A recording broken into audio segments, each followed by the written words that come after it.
Big Head Todd and the Monsters. If you recognize the name, you're part of the new generation of rock and roll. If you don't, well, you don't. But this is the biggest band ever from Colorado. It's recognized throughout this country and in many other countries too.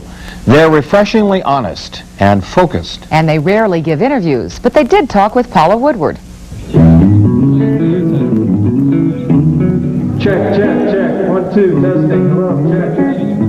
Check, check, check. Check, 1, 2, test. Check, check, check, check. It's Friday, December 29th, 1995, the Paramount Theater in Denver. For the third year, Big Head Todd and the Monsters are performing sold-out concerts in Denver during the New Year's holidays.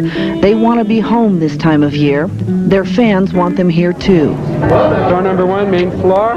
Door number 1 on the main floor, please. These guys went to high school in Denver, and they're true Colorado natives, and they can draw 25,000, 30,000 people for shows, and no Colorado band's ever been able to even approach that. Vincent of Jersey.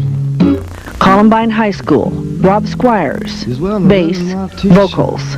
Brian Nevin, drums, percussion, vocals. Todd Park Moore, guitar, keyboards, vocals. 2 of the 3 are that rare species, Colorado natives. Todd was born at St. Anthony Central, Rob at Porter Hospital. Brian was born in New York, moved to Colorado when he was 13. They hooked up through music at Columbine High School and became close friends. The jazz band. Todd played the sax then and didn't sing. They had their own group called TJ and the Twist. Todd started singing, playing guitar, and writing their music about 2 years into college. They continued playing, and all of them ended up at CU. You may have seen them in places like Herman's Hideaway on Broadway or fraternity and sorority parties at CU. They decided to try to make a living at it on the road as Big Head Todd and the Monsters in the mid-1980s. Why that name? There isn't a story behind it whatsoever. We just thought of a goofy name and never thought that we'd get stuck with it. Tough hours on the road. They made home wherever they were, and finally... I'm going to tell you something. They had to bring this guy's head up in the freight elevator. Success. All you kids and kiddies, Big Head Todd and the Monsters. Big Head Todd and the Monsters. The thing I enjoy the most is writing and seeing a piece of work enter into the world. The second best part about it is playing.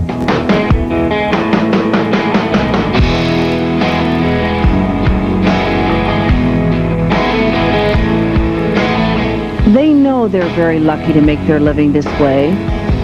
The words used to describe the 3 are unusually consistent, honest, focused, decent, regular guys. They know and love their music and each other.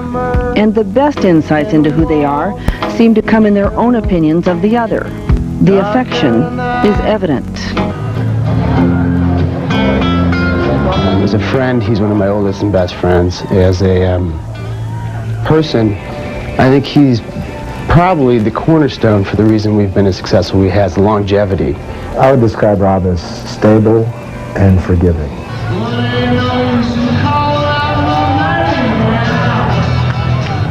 The first thing I would want to say about it is cool, but I realize that's a cliche, so... Okay.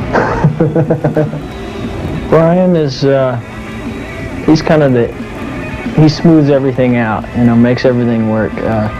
He's a very good mediator, I guess, and kind of keeps everybody's head on straight.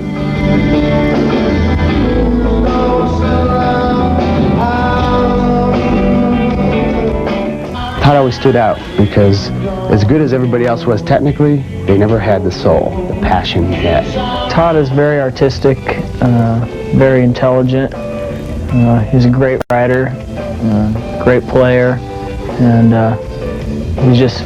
he's got a gift. It was apparent the first time we played together, and it's been, he's great. They are very aware of celebrity, and not letting it affect them is a constant goal. I was just saying that the faster you go up, the faster you go down. I think there's a lot of truth to that.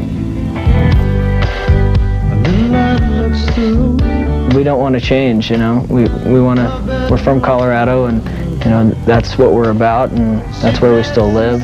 Playing and growing together means closeness. We never have a set list, so we usually always know what we're going to play next, even though we don't talk about it. They are the least likely candidates for rock stardom I've ever met. They just don't fit the job description. Because they have too much integrity for the music business. They don't play the game. They do business and music on their terms. Their fans describe their music as rock and roll or blues or somewhere in between.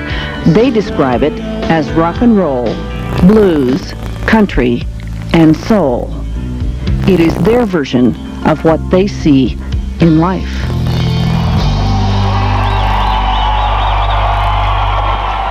The band is on hiatus for 2 months while Todd writes new music.